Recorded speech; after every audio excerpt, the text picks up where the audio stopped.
All right, music fans, welcome back. Harmless Dave here, talking about real music in real time for a couple of real people out there just like you, just like me. Going to be talking about bodyguards today. Jonathan Cain and Neal Schon have bodyguards. They're not just security guards. These are guys who are equipped to handle things, if you know what I mean, like bouncer type bodyguards. Before I go into detail here, this band here, this is the album I ordered for this month. The band is called The Great Divide. The album is called Providence. This is #1 on the Texas radio Red Dirt music charts right now. It's pretty basic CD here, as you can see. There's no, this is a no frills event if you're going to buy the CD. I do really like the artwork though. Organic, if you like the Birds, Poco, Tom Petty. There are a lot of those influences. It's not straight up cowboy music. It's got a lot of rock tendencies, which I really appreciate. And honestly, the melodic rock scene, it's not doing it for me this year so far. I mean, there are a couple of things and high profile names and so forth, but what I've noticed is these record labels, they continue to try to assemble these bands using names of familiar people. But the quality of the music, quite honestly, is very generic and uninspiring. So again, one more time, The Great Divide, Providence. You can listen to this from start to finish. You won't be disappointed. Again, the Birds, Poco, I don't know, Tom Petty. There are some other influences here, but I really am enjoying this album. So, you know what a lot of fans aren't enjoying? This constant journey battle, as people like to say, but this is in your wheelhouse. It's good for your channel. And people want me to talk about this every day. That Billboard article went on for like a couple of days. It just went on and went on. And there's a lot of material, a lot of which I've covered, but to see it all in one article about what's been happening with these guys, it's depressing. It is discouraging if you're a fan of this band. And, you know, I don't like to make predictions because a lot of times they don't come true. But it wouldn't surprise me if after May the 19th, which I think is the last day of this so-called Freedom Tour, after that, these guys go their separate ways. And yeah, pun intended, right? But what happens is I think Neal takes some of these guys out on the road, whether it's Journey Through Time or some other incarnation. But I don't think it's going to be a settled deal with regards to the name of this band, and then, you know, him just going out his journey and not taking Cain with him. Keep in mind, Jonathan Cain has been reluctant at times to do gigs. Apparently, they had one for last Thanksgiving with the Dallas Cowboys, and they could have played halftime. And apparently, according to Neal and other reports, Jonathan Cain turned that down because he wanted to be with his family, which is understandable. But Neal, that's not what Neal is about. Neal just wants to keep going. He's 69. He's a little bit younger than John and the old timers who were in the band. I think now everybody is pretty much younger than John. So John is like the oldest guy in the group. Here's the thing, folks. The fact that these guys are posting bodyguards outside of their dressing rooms because supposedly one person is going to sabotage the other. I mean, I don't look, even if they did send someone into Cain's dressing room to find out about Cain, what are they going to find out? I mean, what don't they already know?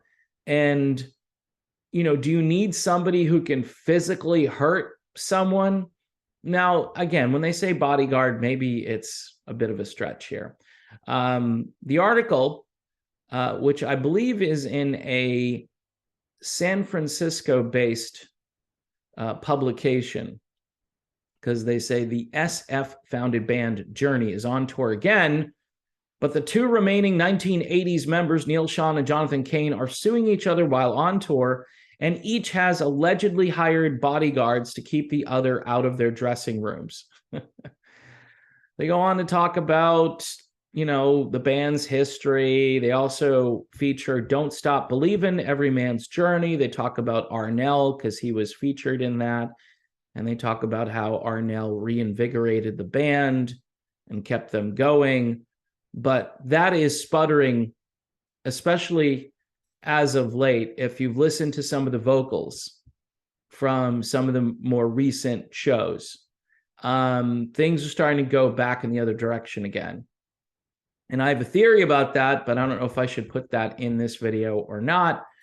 In any event, they go on to say the story had a happy ending, but it was not a happy ending in 2021 when founding member Neal, Schon, and 1980 edition, Jonathan Cain, fired the remaining original members out of the band via a lawsuit. I wonder if Cain regrets joining Schon in that, because there was a brief moment of solidarity between Schon and Cain when they got rid of Smith and Valerie.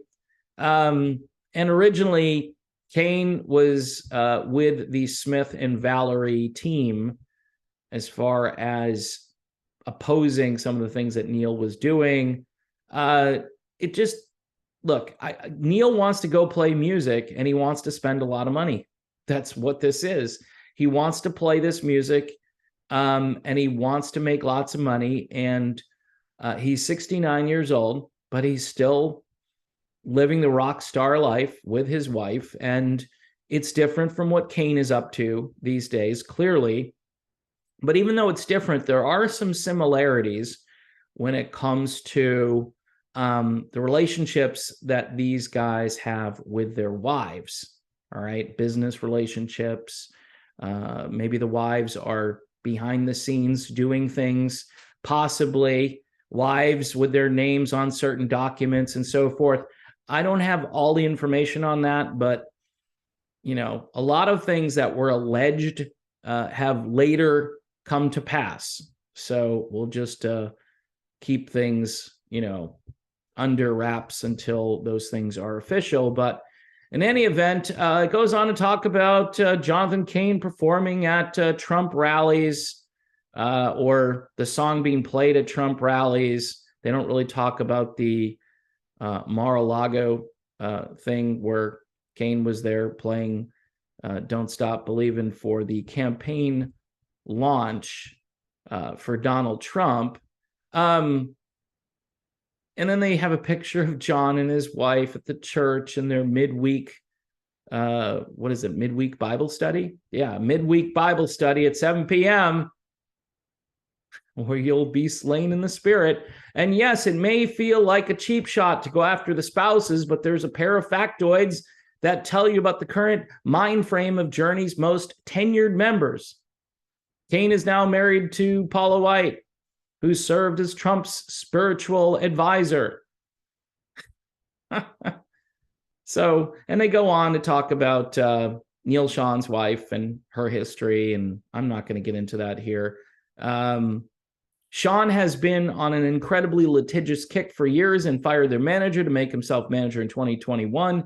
By the way, I think he's manager again, or I think he's co-manager again, because they fired the manager they had from Def Leppard, and they get a higher percentage of the income because they're not paying a manager. And I think a lot of this has to do with money. A lot of it has to do with power. And really the brand. I mean, who's going to get this brand? I mean, Steve Perry last year made $400,000, like I said, staying home, doing nothing. And his percentage of the earnings decreases each year, yet he made $400K last year from the comfort of his own home, and tweeting every so often and recently. I think he was out there signing autographs. People make whole videos about Steve Perry going out and signing autographs. I mean, I could cover it like that and say, hey, there was a Steve sighting today. I don't know. It's just I'm getting bored with a lot of this stuff. But the bottom line is I don't think these guys need bodyguards. I don't think they do. And to hire them, it's like private security. I mean, don't they have security inside these venues unless maybe the security in the venue doesn't want to get involved with this stuff and won't provide the security? Just another expense for both of these guys, but apparently they think it's worth it. Neal is obviously somewhat paranoid, and now he's made John paranoid. So everybody's paranoid. You know who's not? Probably Dean Castronovo. He's probably not paranoid. Todd Jensen, Jason Derlotka, they're probably not paranoid. And they're just riding this out. Everybody's just riding this out to see where it's going to go. And I'm pretty sure those guys don't want to burn a bridge. But if you look at where it might go, I'm thinking John's probably had enough. I think John is now in the Ross and Smith category. He probably wants to retire, and maybe he'll negotiate a deal with Neal and say, hey, you're going to have to give me 50% of everything if you continue this. I don't want to have anything to do with it going forward. Or maybe John will make a power move and try to get the entire thing and wrestle it away from Neal Schon, which, no matter what Neal does, you can't just not have Neal Schon in this. You just can't do that. And watching Neal during the Austin concert with Greg Raleigh, I mean, he was on fire that night. I don't know if anybody really paid attention to Neal and his guitar playing that night. He's very just matter of fact for most of these shows, does what he needs to do. But he was a completely different person.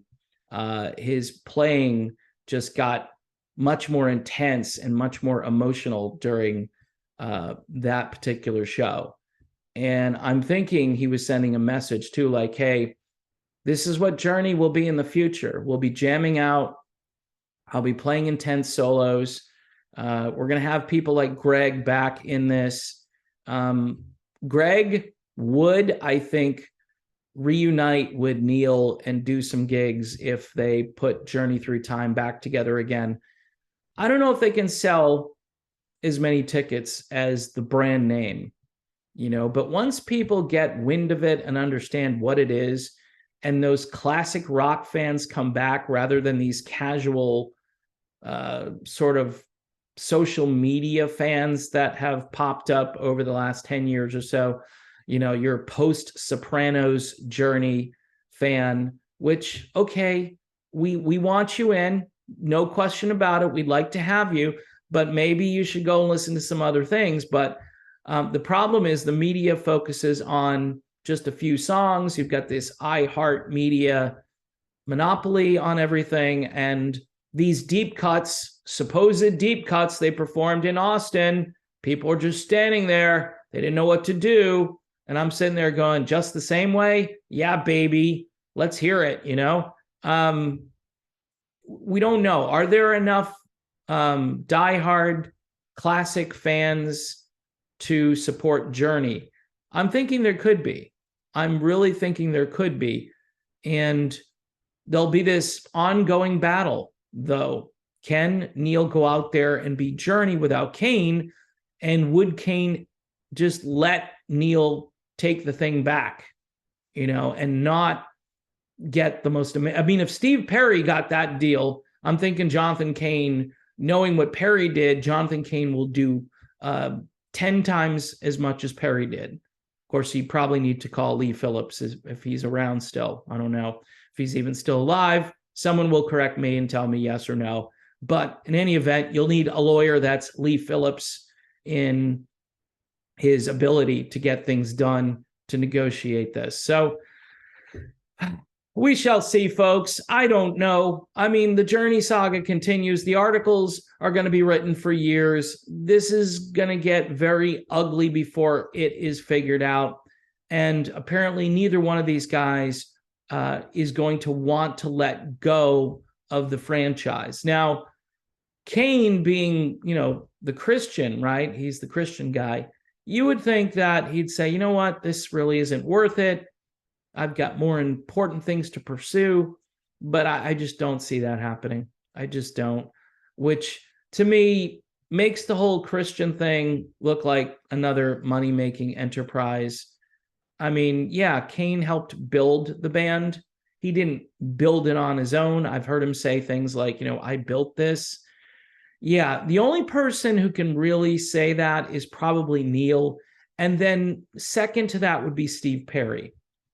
Because Steve Perry coming along and being the singer in that band, starting with Infinity, that changed everything. And they owe Steve more than they owe anyone else. They owe Herbie Herbert, the late Herbie Herbert, for saying you need to take this guy and put him in the band. I know you don't want to do it, but we want to make money. We want to appeal to a broader audience, especially the ladies. And Steve Perry did that. And he did it in a legendary, probably in a way that no other singer has ever done, joining a band. I can't think of any other instance where you've got a floundering band, at least with sales, they hire a singer. And I'm sure there are instances where this has occurred, but probably nothing on the level of what Journey achieved. Just amazing. Anyway, what else is just amazing is some great red dirt music from West Texas.